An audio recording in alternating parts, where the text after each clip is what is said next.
Bien, mis amados hermanos,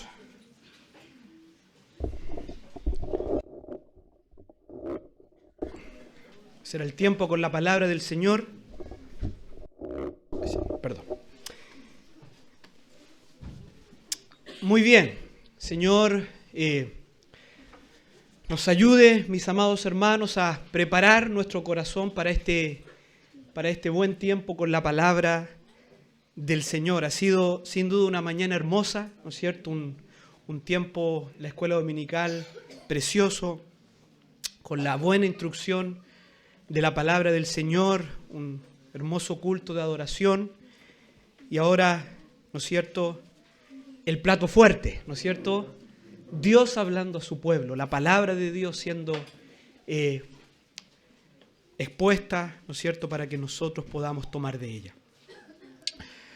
Quisiera comenzar el mensaje de hoy con algunas preguntas y algunas preguntas con respecto a la oración. Ya el pasaje que vamos a ver hoy día tiene que ver mucho con la oración. Entonces, yo quiero preguntar, hermano, ¿cómo estás orando, amado hermano? ¿Cómo estás orando? ¿Quién o qué es el protagonista de tus oraciones? ¿Eres tú, es tu familia, es tu bienestar? ¿O es Dios? ¿Tus oraciones se conforman a la voluntad de Dios? ¿Estás buscando la voluntad de Dios cuando oras? ¿O en realidad, si tú analizaras tu propia oración, te podrías dar cuenta que estás orando más bien para tus propios propósitos, para tus propios fines? ¿Cuál es el deseo que guía tus oraciones? ¿El cuidado de ti mismo, tu seguridad, tu comodidad, una vida sin sobresaltos? ¿O estás orando para que el reino de Dios se extienda, para que la obra de Dios en este mundo avance, aunque en ocasiones eso pueda significar algún tipo de sacrificio o alguna pérdida para ti? El texto que tenemos ante nosotros, la verdad, mi amado hermano, se podría abordar de distintas maneras. Estuve mirando algunos sermones de algunos pastores y la verdad es que cada uno hay tan rico contenido que se puede abordar de distinta manera o enfatizar distintos aspectos, pero hoy día yo quisiera llevarlo a considerar la oración, el contenido de nuestras oraciones y cómo la iglesia primitiva, cómo estos primeros creyentes a los cuales estamos estudiando, mirando a través del libro de Hechos, cómo ellos nos van a dar una tremenda lección acerca de cómo orar, cómo debe orar la iglesia y especialmente cómo debe orar la iglesia en tiempos difíciles, en tiempos de dificultad. Vamos, mi amado hermano, al libro de Hechos, al capítulo 4.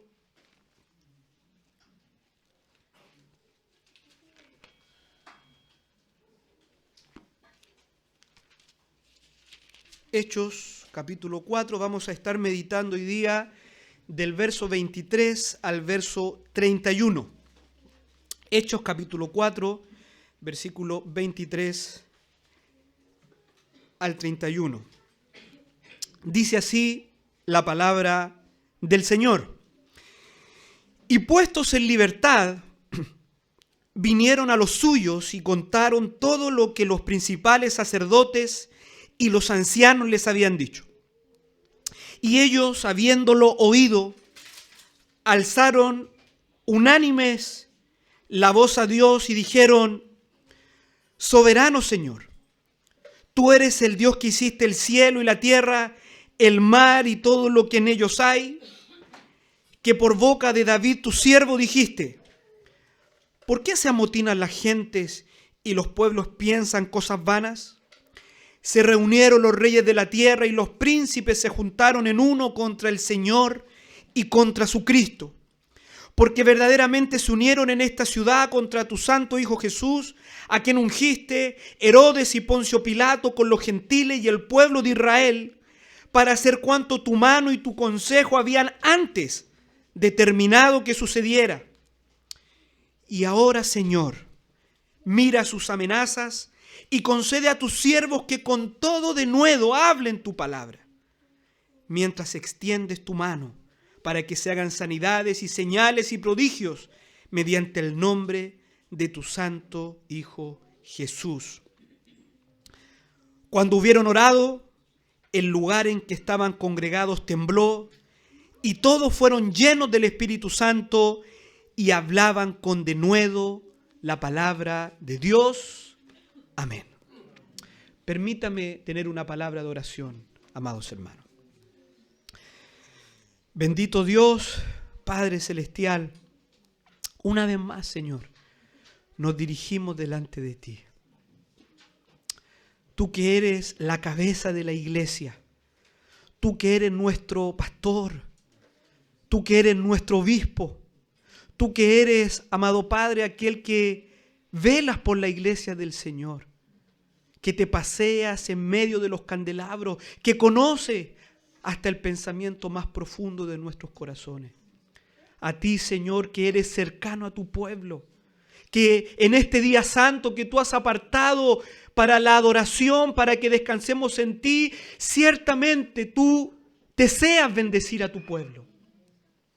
Te rogamos, Señor, bendícenos en esta mañana. Bendícenos con tu palabra, Señor.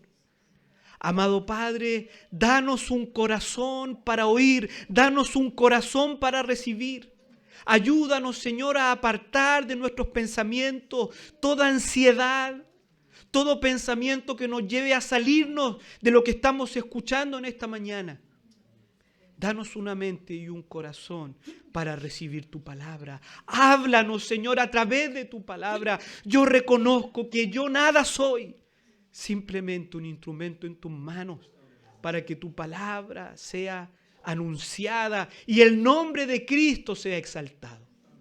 Bendícenos en esta mañana, Señor, bendice a tu pueblo.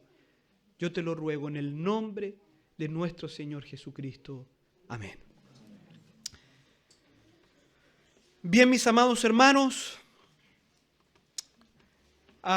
como hemos visto en domingos anteriores, todo comenzó, ¿no es cierto?, con la sanación de un hombre lisiado en una de las puertas del templo en Jerusalén, ¿no es cierto? Allí, pasando los apóstoles Pedro y Juan, por la mano de Cristo, ¿no es cierto?, realizan una señal ante este hombre lisiado. Este hombre lisiado recibe la sanidad. Esto causa un alboroto, ¿no es cierto?, una expectativa en el pueblo. Se agolpan las multitudes. Los apóstoles aprovechan esta oportunidad para predicar el evangelio, para anunciar el nombre de Cristo, para llamar a los hombres al arrepentimiento. Lucas nos cuenta que varios miles de judíos mayormente reciben esta palabra y se añaden a la iglesia. Luego, ¿no es cierto?, nos cuenta el escritor Lucas que los dirigentes de la nación, algunos de los dirigentes más importantes, como la guardia del templo, algunos saduceos, algunos sacerdotes, intervienen en esta predicación, toman a los apóstoles y los ponen en la cárcel pública. Al otro día se reúne, ¿no es cierto?, los más altos dirigentes de la nación, el Sanedrín en pleno, para interrogar a los apóstoles acerca, ¿no es cierto?, de la sanación de este hombre, pero mayormente ellos están resentidos porque los apóstoles están anunciando el nombre de Cristo, aquel del cual ellos mismos hace un par de meses atrás habían colgado en un madero de cruz. Los apóstoles responden de manera valerosa, ¿no es cierto?, con denuedo, con valor, con confianza, a tal punto de que el Sanedrín queda atónito, impresionado de la valentía y del denuedo con los cuales los apóstoles dan testimonio del nombre de Cristo. Ellos les mandan a que no sigan anunciando, pero los apóstoles van a responder de manera valerosa: juzguen ustedes si vamos a obedecer a ustedes o vamos a obedecer a Dios. El Sanedrín, no pudiendo retenerles en prisión, no pudiendo acusarles, la evidencia, ¿no es cierto?, no se podía contrarrestar. El hombre sanado estaba allí delante de ellos. Temían también al pueblo por lo que pudiera pasar. finalmente, antes de intimidarles, antes de amenazarles a que no siguieran hablando en el nombre de Cristo, los sueltan de la prisión. Y hasta allí, ¿no es cierto?, hemos quedado en esta narración. ¿Ya? El libro de Hechos es un libro histórico narrativo, es un libro que nos va contando la historia de la iglesia en los próximos 30 años después de la resurrección y la ascensión de nuestro Señor Jesucristo.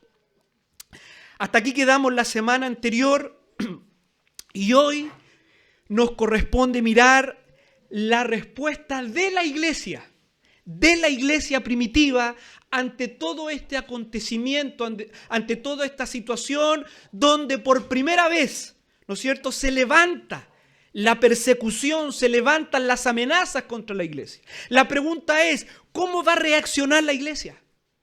Ya sabemos cómo reaccionaron los apóstoles, los líderes, los pastores de la iglesia primitiva. Pero ahora, ¿cómo va a reaccionar la iglesia ante las amenazas de las autoridades políticas y religiosas de la nación? ¿Cómo van a recibir las amenazas y las hostilidades del Sanedrín? El pasaje que vamos a ver hoy día constituye el final de esta secuencia de eventos, ¿no es cierto?, que comenzó hace un par de capítulos atrás con la sanación de este hombre lisiado en el templo. Para una mejor comprensión de este pasaje, y como lo vengo haciendo en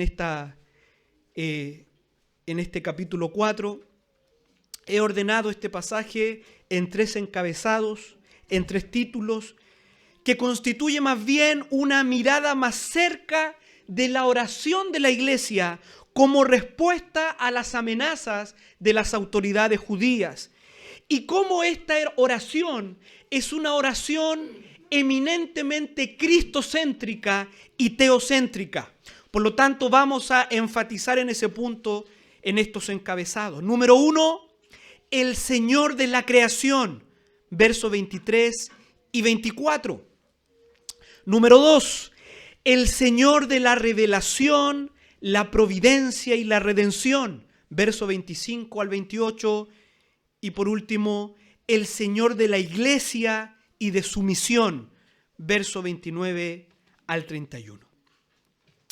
Vamos con el primer punto, el Señor de la creación, verso 23 y 24. Dice el verso 23, y puestos en libertad, vinieron a los suyos y contaron todo lo que los principales sacerdotes y los ancianos les habían dicho.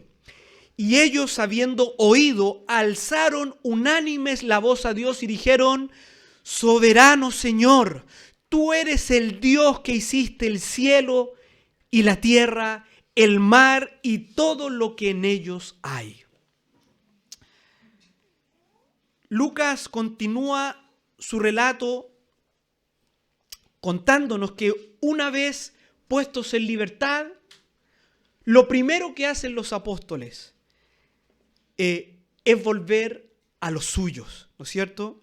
¿Quiénes son estos suyos? La iglesia del Señor. La iglesia del Señor. Amados hermanos, este es un lindo cuadro de lo que era esta iglesia primitiva, del amor, de la unidad y el compañerismo que existía en la iglesia. Lo primero que hacen los apóstoles una vez puestos en libertad, acuden a la iglesia. Aunque estos hombres llenos del Señor, no obstante, aún son hombres débiles. ¿Usted cree que allí delante del Sanedrín, delante de estos 70 hombres, ¿no es cierto?, que los cuestionaban, que los interrogaban, ¿acaso los apóstoles en algún sentido no experimentaron temor? ¿Acaso no experimentaron cierta incertidumbre? ¿Acaso tal vez alguna duda no afloró en sus corazones al ver estas amenazas, esta intimidación? Estos eran hombres de Dios, estos hombres poderosamente proclamaron la verdad. No obstante, siguen siendo hombres. Y sin lugar a duda, todo este cuadro, el haber pasado una noche en la cárcel, el haber sido expuesto a este interrogatorio con los mismos que habían asesinado a su maestro hace algunos meses atrás, Fue una experiencia fuerte también para ellos. Pero ¿qué hacen los apóstoles una vez puestos en libertad? ¿A quién acuden por refugio? ¿A quién acuden para cobijarse? A la iglesia. A la iglesia. ¿Dónde buscaron refugio estos siervos del Señor? En el pueblo de Dios, entre los santos del Señor. Esta expresión que usa Lucas, lo suyo, nos habla de una verdadera familia, de una profunda pertenencia, donde los apóstoles, que eran hermanos también, eran parte de la iglesia, allí podían encontrar refugio, consuelo y compañerismo. Permítame desde ya vislumbrar alguna aplicación con esta parte. ¿Y qué de nosotros, amada iglesia? ¿Y qué de nuestra iglesia local? ¿Es un refugio este lugar para los hermanos? ¿Es en medio nuestro, un lugar donde los hermanos quieren estar luego de días difíciles, luego de semanas difíciles, luego de experiencias complejas y complicadas que todos nosotros pudiésemos vivir? ¿Es aquí donde queremos estar? Hermano, ¿se alegra usted cuando llega el hermano que no vio durante algún tiempo? ¿Le da un abrazo? ¿Le da palabras de bienvenida, de ánimo, de compañerismo? ¿O usted ni se inmuta cuando alguno de los nuestros vuelve después de no haberlo visto por algún tiempo? ¿O es usted el que dice, sí, menos mal que apareció? Amado hermano, aquí podemos aprender mucho de esta congregación primitiva. Después de una experiencia tan difícil como fue la que vivieron los apóstoles, el primer lugar donde ellos quisieron estar fue la iglesia. Con los suyos, estos pastores estaban felices con su congregación.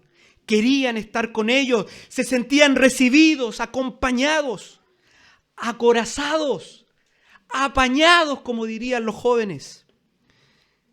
Qué preciosa debió haber sido la comunión en esta amada iglesia de Jerusalén. El Señor nos ayude, mis hermanos. Esto es eclesiología del Nuevo Testamento. Una iglesia que se presenta como un refugio, como un refugio. Dice el versículo 24, y ellos habiéndolo oído, la iglesia, después de haber oído el relato de los apóstoles, dice Lucas que la iglesia en su conjunto alzaron unánime la voz y dijeron, soberano Señor, tú eres el Dios que hiciste el cielo y la tierra, el mar y todo lo que en ellos hay. Hermanos, si bien es cierto, la iglesia sabía lo que había ocurrido con Pedro y Juan, ya que su encarcelamiento fue público, ellos no conocían los detalles de lo que había sucedido al interior del Sanedrín. El reporte de Pedro y Juan es también una amenaza para la iglesia. Si a los líderes de la iglesia los han amenazado, sin duda esto corre para toda la iglesia, para todos los seguidores de Jesús. Ahora bien, mis hermanos, ¿cómo reaccionaría la iglesia? Algunos tal vez evaluarían si había sido buena idea unirse a este grupo. Algunos tal vez al escuchar este reporte de los apóstoles huirían despavoridos y volverían, ¿no es cierto?, a sus labores anteriores de haberse unido a la iglesia. Pero es tremendo lo que nos dice Lucas. La respuesta inmediata de la iglesia ante el relato de los apóstoles y ante las amenazas de las más altas autoridades de la nación. ¿Cuál fue? Orar unánimes. Orar todos juntos. Orar a una sola voz. Hermanos, estas son las perlas preciosas, perlas narrativas que nos permiten comprender por qué esta iglesia trastornó al mundo de su tiempo. para estos amados creyentes, el primer y más importante recurso ante los problemas que se estaban presentando era la oración. La oración. Iglesia amada, yo te pregunto, ¿es la oración tu primer recurso ante las dificultades de la vida? ¿Es la oración en lo primero que pensamos cuando nos preguntamos qué debería o qué no debería hacer la iglesia? ¿Es la oración nuestra arma más poderosa como iglesia? Para la primera iglesia cristiana, la oración fue su primer recurso, fue su primer refugio, fue su arma más poderosa. Déjeme darle un consejo, amada iglesia. Ahora soy pastor, así que se supone que esto pesa un poquito más.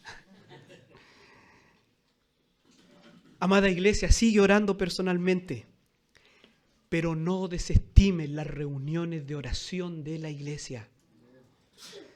Al que puede hacerlo, haga el esfuerzo por estar en la semana. Véngase el domingo más temprano si puede.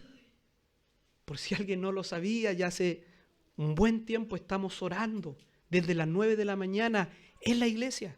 Y esta es una invitación para la iglesia. Si hay algo que nos enseña la iglesia que estamos estudiando en el libro de Hechos, es que la iglesia se sostiene y la iglesia avanza mediante la oración. ¿Escuchó eso, mi amado hermano? La iglesia se sostiene y la iglesia avanza mediante la oración. Este era el recurso de esta iglesia. No vemos a esta iglesia haciendo muchas otras cosas. No los vemos haciendo tantas cosas de las cuales nosotros muchas veces confiamos. A ellos los vemos yendo continuamente a Dios en oración, clamando. Para esta iglesia la reunión de oración era sumamente importante.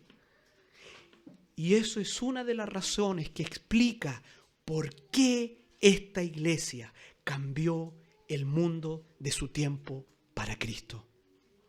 Porque ellos entendían el lugar primordial de la oración en la obra del Señor. Porque ¿qué es la oración?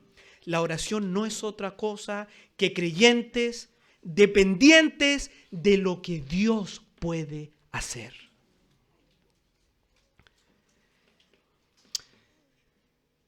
Bien, mis hermanos, entonces, ¿qué fue lo que oraron los creyentes? ¿Cómo respondieron ante las amenazas del Sanedrín? Verso 24b. Y dijeron, Señor, ¿por qué permites el sufrimiento de Pedro y Juan si ellos son tus siervos? ¿Por qué los arrestaron? ¿Por qué no los defendiste? ¿Acaso no eres soberano? ¿Eso dice en su Biblia? O tal vez dijeron en son de queja, Señor, el Sanedrín mató a Jesús hace 2 meses. ¿Ahora también nos van a perseguir y nos van a matar a nosotros? ¿Ese es el precio de seguirte, Señor? ¿Dice eso? No, no es cierto. O tal vez dijeron, soberano Señor, que descienda fuego del cielo y que consuma a estos incrédulos herejes que blasfeman contra el santo nombre de tu Hijo. Tampoco dice, aunque a algunos les gustaría que dijera eso. No, mi amado hermano. ¿Cómo oró la iglesia? Soberano Señor, tú eres el Dios que hiciste el cielo y la tierra, el mar y todo lo que en ellos hay. Soberano Señor. Tremendo, mis hermanos. Aquí no hay queja, no hay reclamo, no hay dudas. Aquí hay una declaración preciosa, escritural, de la soberanía y del poder de Dios. Aquí los creyentes, ¿saben lo que están haciendo? Están citando las escrituras. Salmo 146. el cual contrasta al Señor soberano con los príncipes de la tierra en los cuales no se puede confiar, ya que sus planes son tan efímeros como ellos mismos. Por tanto, esta oración comienza con una declaración de confianza en el control del Señor sobre la situación que estaban viviendo los apóstoles y la iglesia. Una declaración de confianza, una declaración de la soberanía y el poder de Dios. Dice el autor Dennis Johnson: al confesar delante de Dios la supremacía que Él tiene sobre sus criaturas, los creyentes refuerzan su confianza en el control divino de aquellos enemigos que amenazan su seguridad y su libertad. Vamos al punto 2. El Señor de la revelación, la providencia y la redención. Verso 25 al 28. Dice que por boca de David tu siervo dijiste: ¿por qué se amotinan las gentes y los pueblos piensan cosas vanas? Se reunieron los reyes de la tierra y los príncipes se juntaron en uno contra el Señor y contra su Cristo. Porque verdaderamente se unieron en esta ciudad contra tu santo Hijo Jesús, a quien ungiste, Herodes y Poncio Pilato con los gentiles y el pueblo de Israel, para hacer cuanto tu mano y tu consejo habían antes determinado que sucediera. Vemos en esta declaración de la oración de los creyentes que no solo la predicación en el libro de los Hechos es cristocéntrica, también sus oraciones. Sin duda, ellos habían aprendido de los apóstoles, que a su vez habían aprendido del propio Señor Jesús, que Jesús es la llave que abre el Antiguo Testamento. La ley, los profetas y los salmos profetizaron acerca de Jesús.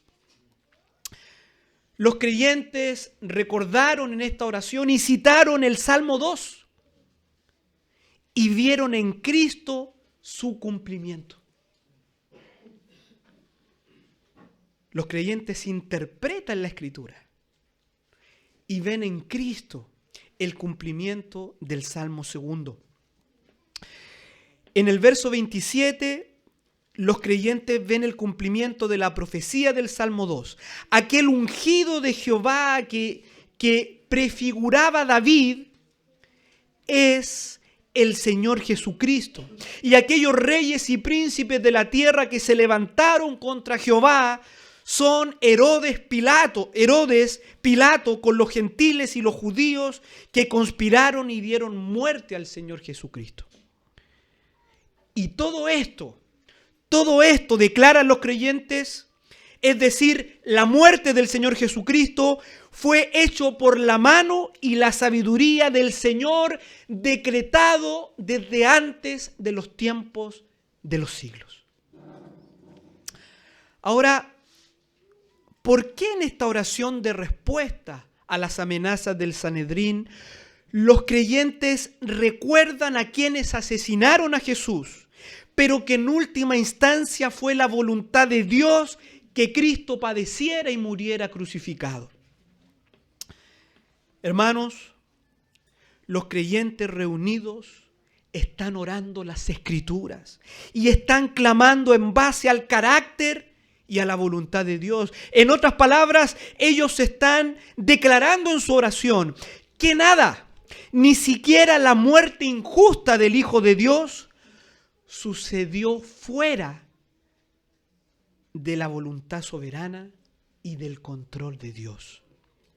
El Señor ya lo había determinado de antemano en sus santos propósitos eternos. Las Escrituras ya lo declaraban por medio de sus santos hombres.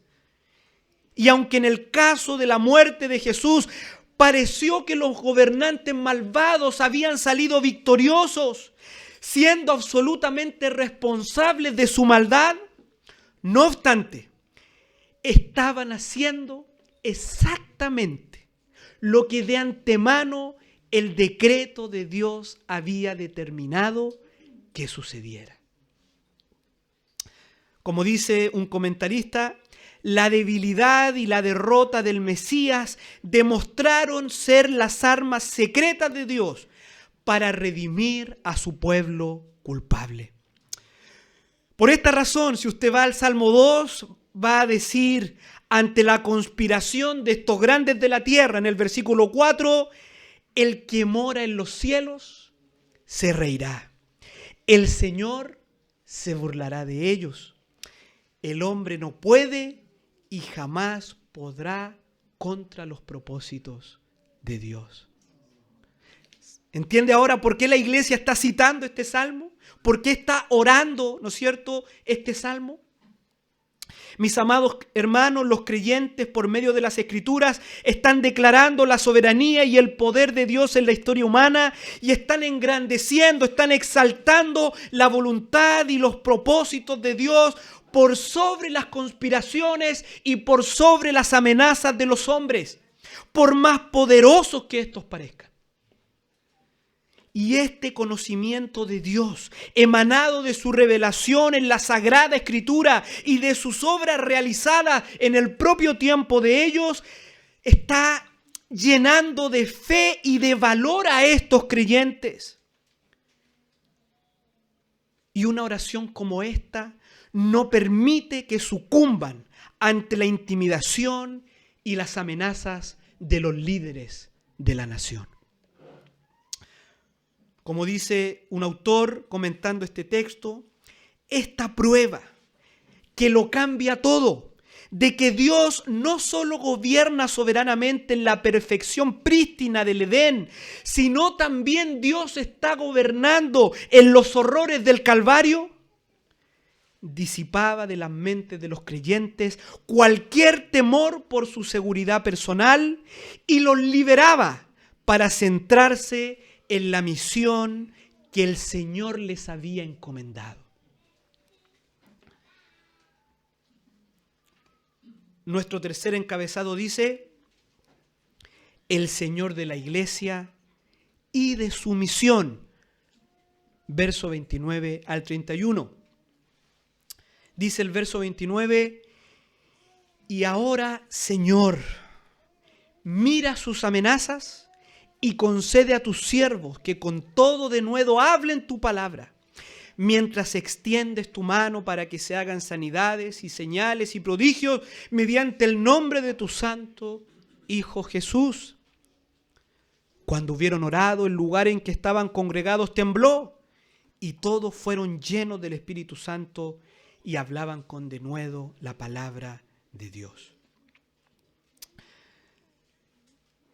Tras haber orado y en realidad tras haber adorado a Dios como creador, como revelador, como gobernante y como redentor, los creyentes ahora, fíjese, después de haber adorado, después de haber exaltado, después de haber declarado las virtudes de aquel que nos llamó de las tinieblas a la luz, ahora ellos, casi como un ápice de su oración, ponen la atención sobre el problema que ellos tenían.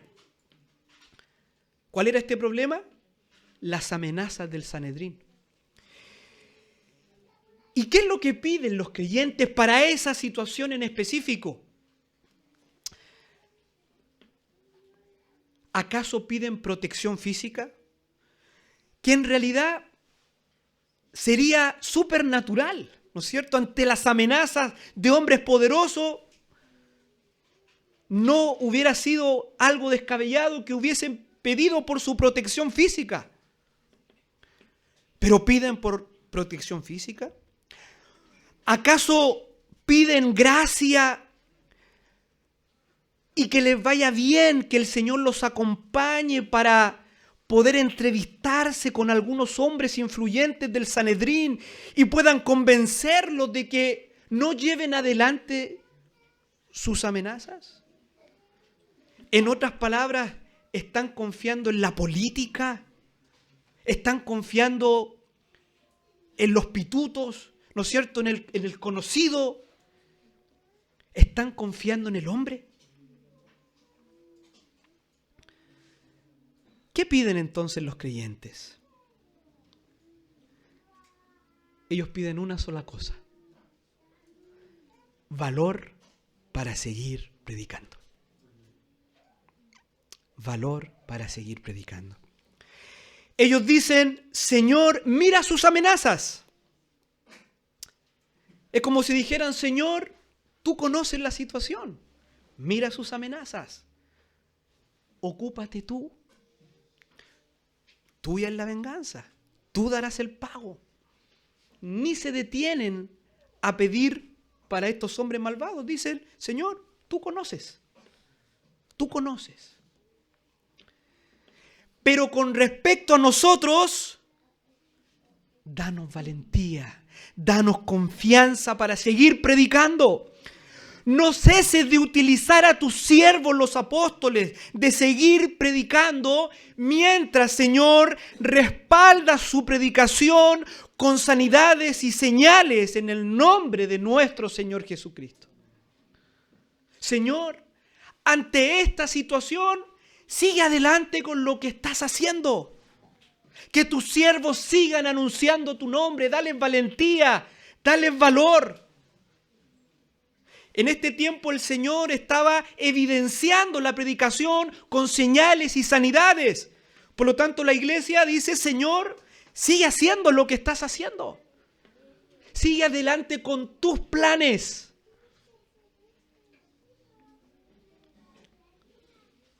No vemos por ningún lado a ellos mismos, su cuidado, su protección, su comodidad en el centro de esta oración. ¿Qué es lo que vemos?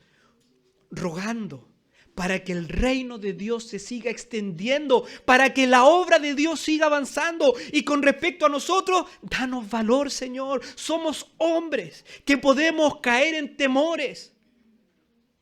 Somos hombres débiles. Señor, si hay algo que necesitamos es valor, es confianza, es denuedo para seguir haciendo tu obra.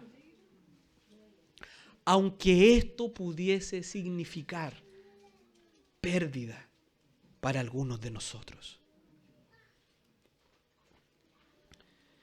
Esta petición de confianza, de denuedo para seguir predicando, haciendo caso omiso a las amenazas de los gobernantes, es la consecuencia de la completa convicción de la iglesia acerca de la soberanía de Dios en lo que estaba sucediendo. Es la consecuencia de lo que ellos ya oraron, del Dios soberano, que tiene en sus manos todas las cosas, que hasta los hombres impíos e inconversos, el Señor utiliza sus perversos planes para sus santos propósitos.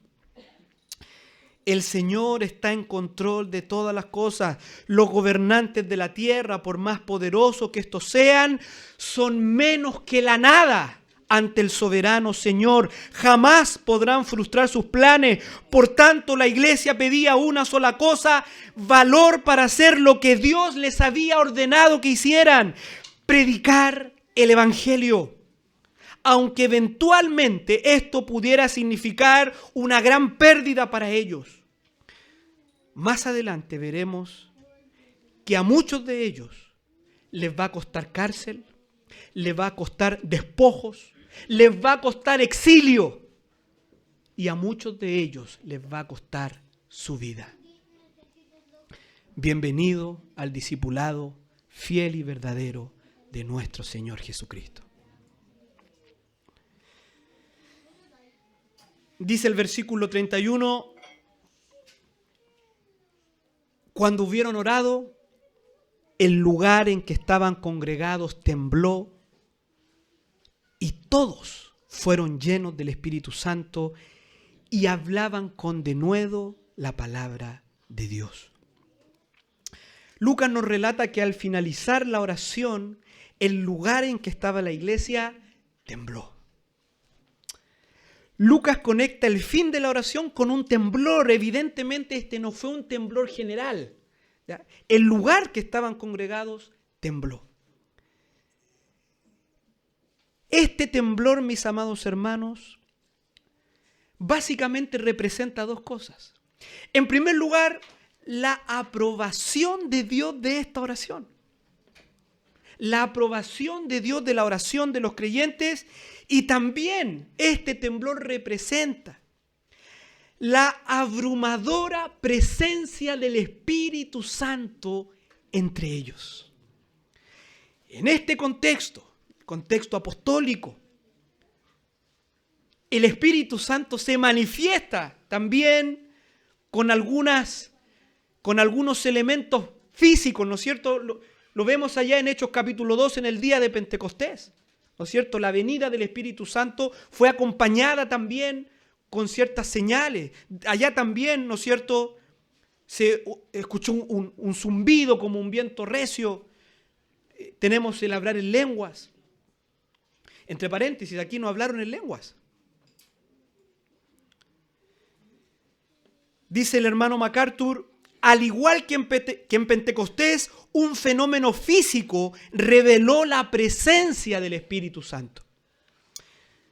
Y Lucas también nos dice que, y todos fueron llenos del Espíritu Santo y hablaban con denuedo la palabra de Dios. Todos estos creyentes, por cuanto habían sido salvados por el Señor, habían recibido el Espíritu Santo, ellos tenían el Espíritu Santo. Entonces, ¿a qué se refiere en el contexto de que fueron llenos del Espíritu Santo?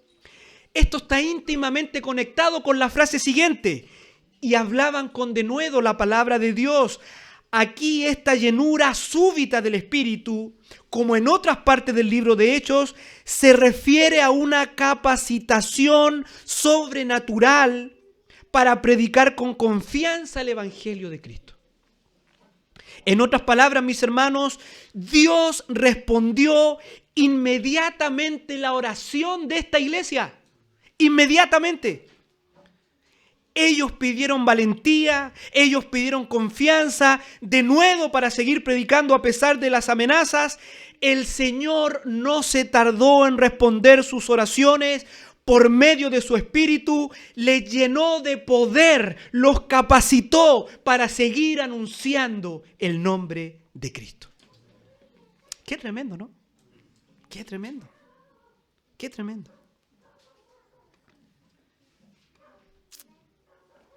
Hasta aquí con nuestro relato. Y hasta aquí con este relato que comienza, ¿no es cierto?, allá con el hombre sanado. Permítame finalizar este mensaje con alguna reflexión y con algunas aplicaciones finales. Hermanos,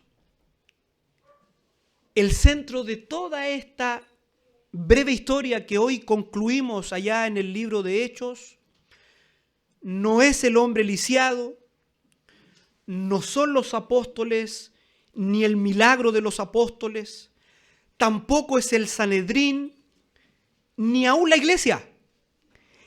El centro de todo este relato es Dios, es su Cristo y es la obra del Espíritu Santo.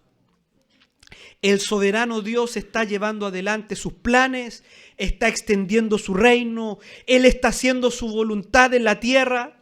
Y aún lo que a los ojos de los hombres pudiese resultar negativo, amenazante, un obstáculo, como es el levantamiento de la persecución mediante hombres malvados sobre la iglesia, Dios lo controla de tal manera que sus propósitos seguirán adelante. Todo esto es parte de su santo decreto. Nuestro Dios es soberano sobre todas las cosas. ¿O acaso, mi amado hermano, no se dio cuenta que fueron las prisiones de los apóstoles y las amenazas del Sanedrín las que finalmente resultaron en un ejército de discípulos llenos del Espíritu Santo que predicarían con denuedo la palabra de Dios?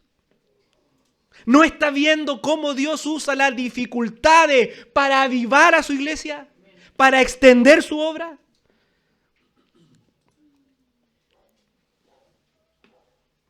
Hermanos, Debemos echar mano de esta palabra cuando como iglesia en algún momento nos tengamos que enfrentar a situaciones difíciles. Si nosotros como congregación tenemos la actitud correcta, como la tuvo la iglesia primera, de buscar a Dios en oración y declarar su soberanía y de confiar en Dios, Dios usa las dificultades.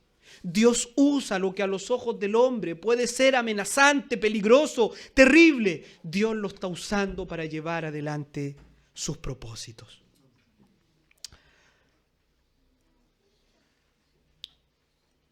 Mi amado hermano, en cuanto a algunas aplicaciones más prácticas para nosotros, vuelvo a algunas preguntas del inicio. Hermano amado, ¿cómo estás orando? ¿Cuál es tu motivación cuando oras? Tal como veíamos hoy, en primer lugar, nuestras oraciones deben estar fundamentadas y alimentadas por un correcto conocimiento de Dios, por una teología propia vigorosa. Cuanto más sabemos quién es Dios, mejor vamos a orar. Cuanto más sabemos quién es Dios, quién es nuestro Dios revelado en la Sagrada Escritura, mejor vamos a orar. Pero en segundo lugar, la oración no es un espacio para el egocentrismo. La oración es un medio para glorificar a Dios. Por tanto, sus propósitos, sus planes, su voluntad es lo que debe ser el centro de nuestras oraciones. Aunque eso en ciertas ocasiones pudiesen significar algún sacrificio, alguna renuncia, aún algún peligro para nuestras vidas. Hermanos, no es que no haya lugar para pedir por nuestras necesidades. Cuando miramos en el Padre Nuestro, hay lugar también para nuestras necesidades. Pero si miramos las oraciones bíblicas, si miramos esta oración, si miramos el Padre Nuestro y las oraciones de las Escrituras, siempre vamos a ver que el centro de esas oraciones no es el hombre, no son las necesidades del hombre, es Dios y su gloria. Dios y sus planes, Dios y sus propósitos, y nosotros haciéndonos parte de ese propósito, aunque eso algunas veces nos signifique sufrir.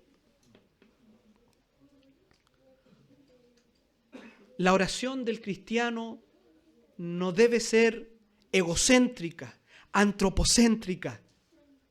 La oración del cristiano debe ser teocéntrica, cristocéntrica. Dios debe estar en el centro.